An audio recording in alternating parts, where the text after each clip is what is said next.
విధంగా పార్లమెంటు తలుపులు మూసి తెలంగాణ బిల్లును ఆమోదించును. కాంగ్రెస్ పార్టీ సోనియా గాంధీ తల్లిని చంపి బిడ్డను బతికించు.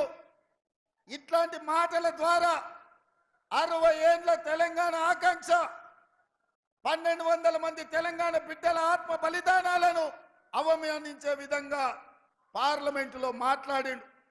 నేను ఇవాళ అడుగుతున్న బండి సంజయ్ని, గతంలో నువ్వే ఎంపీగా ఉన్నావు కదా, నరేంద్ర మోడీ గారి మాటలు మాట్లాడినప్పుడు నువ్వు పార్లమెంటులోనే ఉన్నావు కదా, తెలంగాణ తల్లిని అవమానిస్తుంటే తెలంగాణ రాష్ట్ర ఏర్పాటు ప్రక్రియను తప్పుపడుతుంటే ఎందుకు మౌనంగా ఉన్నావు బండి సంజయ్? తెలంగాణను అవమానించినందుకు ఇవాళ నీకు కరీంనగర్లో ఓట్లు వేయాలనా?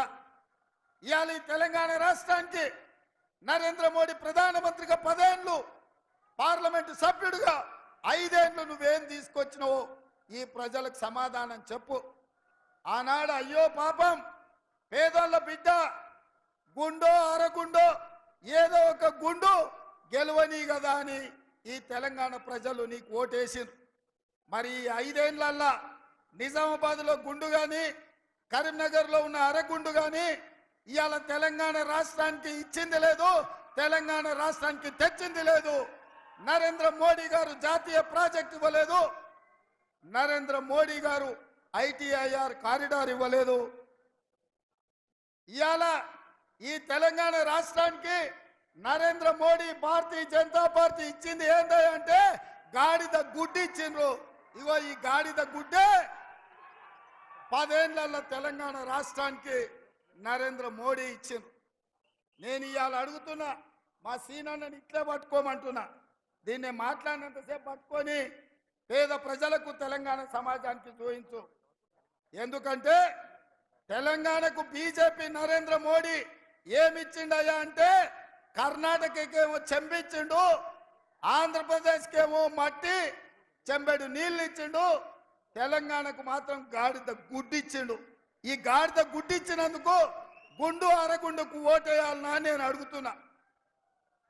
ఈ తెలంగాణ రాష్ట్రాన్ని భారతీయ జనతా పార్టీ మాయ మాటలతోని వంచి తెలంగాణను ఆక్రమించుకోవాలని చూస్తున్నారు. మొన్న అయోధ్యలో జరిగిన రాముడు కళ్యాణం జరగకంటే ముందే 15 రోజుల ముందు అక్షింతలు ఊరూరు పంపించరు. నేను అడుగుతున్నా, తెలంగాణ వేద బ్రాహ్మణులను, ఇక్కడికి వచ్చిన పెద్దలను ఎక్కడైనా కళ్యాణం ముగిసిన తర్వాత కళ్యాణంలో పంచిన అక్షింతల్ని మనం వధూవరుల మీద మనం చల్లుతాం. అక్కడ అయోధ్యలో రాముడు కళ్యాణం జరగకంటే ముందే 15 రోజుల ముందే అక్షింతలు ఊరూరా ఇంటింటికి ఇక్కడ బియ్యంలో పసుపు కలిపి అవి ఇంటింటికి పంపించిందంటే హిందూ సాంప్రదాయాలను అవమానించి హిందూ సాంప్రదాయాలను దెబ్బతీసే విధంగా కళ్యాణం జరగకుండానే అక్షింతలు పంచడం ద్వారా శ్రీరాముడిని అవమానించింది భారతీయ జనతా పార్టీ నాయకులు కాదా, బండి సంజయ్ కాదా అని నేను అడుగుతున్నా. ఈ దేశంలో ఉండే హిందువులు, హిందూ ఆచారాన్ని పాటించే పెద్దలందరూ ఆలోచన చేయండి. రాజకీయాల కోసం రాముడిని కూడా వదలడం లేదు. ఎవరు కాదయా, మనందరం రాముడి భక్తులం కాదా? శ్రీరామనవమి చేయలేదా? హనుమాన్ జయంతి చేయలేదా? దసరా, దీపావళి, సంక్రాంతి, ఉగాది పండుగలు, వినాయక చవితులు చేయలేదా? బతుకమ్మలు ఆడలేదా? బోనం కుండలు ఎత్తలేదా? అంతెందుకు, మా సోదరులకు గుర్తు చేయదలుచుకున్న గ్రామ దేవతలైన పోచమ్మ, ఎల్లమ్మ, మైసమ్మకు కోడి కొయ్యలేదా? కళ్ళు పొయ్యలేదా? మనం కాదా హిందువులం? మనకంటే ఎవడైనా ఈ రాష్ట్రంలో, ఈ దేశంలో హిందువులు ఉన్నారా? ఈ వేదిక మీద ఉన్న మేము హిందువులం, కానీ హిందుత్వాన్ని ఓట్ల కోసం వ్యాపార వస్తువుగా మేము ఆడుకోము. అందుకే నేను చెప్పిన స్పష్టంగా, దేవుడు గుడిలో ఉండాలి, భక్తి గుండెల్లో ఉండాలి. గుండు అరగుండులాగా బజార్లో పోర్తి బస్ స్టాండ్లలో దేవుడి బొమ్మ పెట్టి చిల్లర పైసలు అడుక్కున్నట్టు దేవుడి బొమ్మను చూపించి రాముడు పేరు చెప్పి ఇవాళ ఓట్లు అడుక్కునే దిక్కుమాలిన పరిస్థితి ఇవాళ నిజామాబాద్ కరీంనగర్ జిల్లాలో బీజేపీ నాయకులు చేస్తున్నారు. అందుకే మిత్రులారా, ఇవాళ మీ అందరికి ఒకటే మాట చెప్పదలుచుకున్నా.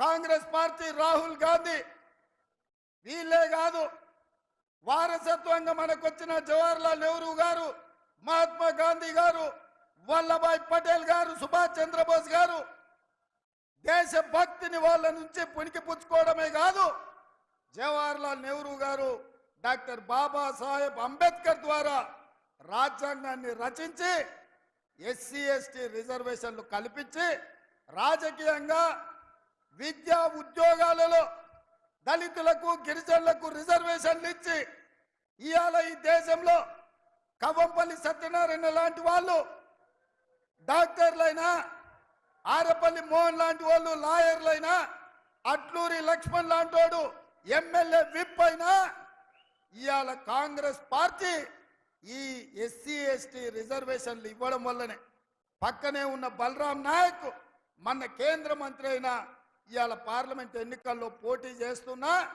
గిరిజనులకు మనం ఇచ్చిన రిజర్వేషన్ ఇవాళ ఎస్సీ ఎస్టీలకే కాదు, బీసీ ఓబీసీల ఆర్థిక రాజకీయ స్థితిగతులను దృష్టిలో పెట్టుకొని రాహుల్ గాంధీ గారు బీసీ జనాభాలు లెక్కగట్టి బీసీల దామాస ప్రకారం రిజర్వేషన్లు పెంచాలి అని రాహుల్ గాంధీ గారు భారత్ జోడో యాత్రలో చెప్పిండు. నమస్తే అండి. ఇది వ్యాపారం గురించి కాదు, ఓటు గురించి. ఎన్నికల్లో ఓటు వేయడం మన హక్కు మాత్రమే కాదు, కర్తవ్యం. ఎంతో మంది మహా నేతలు శ్రమించి ప్రాణత్యాగం చేసి ఈ అవకాశాన్ని మనకిప్పించారు. అందరూ ఓటు వేద్దాం. ఎందుకంటే ఓటు హక్కు ఊరికే రాదు. నా ఓటు ఎవరికో తెలుసా? అది సీక్రెట్ అండి.